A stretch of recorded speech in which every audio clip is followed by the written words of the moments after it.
కారం రంగు రుచితో ఉంటుంది. ఆచి మిరపపొడి అదరగొట్టే కారం రంగు రుచి. గ్రూప్ 1 పై తెలంగాణలో రాజకీయ దుమారం నడుస్తోంది. హాల్ టికెట్ల దగ్గర నుంచి పేపర్ కరెక్షన్ వరకు ప్రతి దాంట్లోనూ పెద్ద స్కామ్ జరిగిందంటూ టీజీపీఎస్సీ పై పలువురు రాజకీయ నేతలు తీవ్ర విమర్శలు గుప్పించారు. దీంతో రంగంలోకి దిగిన టీజీపీఎస్సీ విమర్శలకు చెక్ పెట్టేలా ప్రకటన విడుదల చేసింది. పలువురు నేతలు ప్రస్తావించిన ప్రతి పాయింట్ కు క్లారిటీ ఇచ్చింది. తెలంగాణలో గత కొన్ని రోజులుగా టీజీపీఎస్సీ నిర్వహించిన గ్రూప్ 1 పై రాజకీయ రచ్చ నడుస్తోంది. గ్రూప్ 1 పరీక్షపై బీఆర్ఎస్ ఎమ్మెల్యే కౌశిక్ రెడ్డి తీవ్ర ఆరోపణలు చేశారు. గ్రూప్ 1 నియామకాల్లో కోట్ల రూపాయల స్కామ్ జరిగిందన్నారు. పరీక్ష రాయన 10 మందికి ఫలితాలు ఎలా వచ్చాయని ప్రశ్నించారు. పరీక్షను వెంటనే రద్దు చేసి సిబిఐ విచారణ జరిపించాలని కూడా డిమాండ్ చేశారు కౌశిక్ రెడ్డి. తెలంగాణలో అతి పెద్ద స్కామ్ అయింది ఇది. ఇంత పెద్ద స్కామ్ అయితే నేను ప్రూఫ్స్ తో సహా చెప్పిన.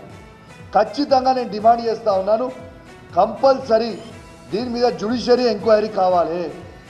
దీని మీద ఖచ్చితంగా సిబిఐ ఎంక్వైరీ కావాలి. ఇంటర్వ్యూకి పిలిచేటప్పుడు ఈ ప్రపంచంలో ఎక్కడైనా కూడా ఇంటర్వ్యూకి పిలిచినప్పుడు 563 మందికి ఓన్లీ 1% ఇంటర్వ్యూకి పిలిచింది. ఎక్కడ కూడా అట్లా జరగదు. 1:2 ఇంటర్వ్యూస్ పిలుస్తారు, కంపల్సరీగా 1:2 ఇంటర్వ్యూగా పిలుస్తారు. మరి 1:2 ఇంటర్వ్యూ ఎందుకు విలువలే? దీంట్లో ఏం మతలబ్ ఉంది? దీనికి జవాబు చెప్పరా? ఇలా కౌశిక్ రెడ్డితో పాటు మరికొందరు విపక్ష నేతలు సైతం గ్రూప్ 1 పై విమర్శలు గుప్పించిన నేపథ్యంలో రంగంలో దిగిన టీజీపీఎస్సీ గత కొన్ని రోజులుగా వస్తున్న ఆరోపణలు ఖండించింది. కొందరు దురుద్దేశంతోనే గ్రూప్ 1 పై అసత్య ప్రచారం చేస్తున్నారని మండిపడింది. ఆ దురుద్దేశం వెనక ప్రైవేట్ కోచింగ్ సెంటర్లున్నాయని అనుమానం వ్యక్తం చేసింది. ప్రోటోకాల్ ప్రకారమే నిపుణులతో వాల్యుయేషన్ చేయించినట్లు తెలిపింది. లిమిటెడ్ మార్కుల పరీక్షలో ఒకే తరహా మార్కులు రావడం సహజమని వెల్లడించింది. అంత మాత్రాన అక్రమాలు జరిగాయని అభ్యర్థులను, తెలంగాణ సమాజాన్ని తప్పు పట్టడం సరికాదని హితవు పలికింది టీజీపీఎస్సీ. గ్రూప్ 1 ఆరోపణలపై ఇటు టీజీపీఎస్సీ మాజీ సభ్యుడు విఠల్ స్పందించారు. టీజీపీఎస్సీపై నిరాధార ఆరోపణలు సరికాదన్నారు. ఆధారాలు ఉంటే నిరూపించాలి అన్నారు.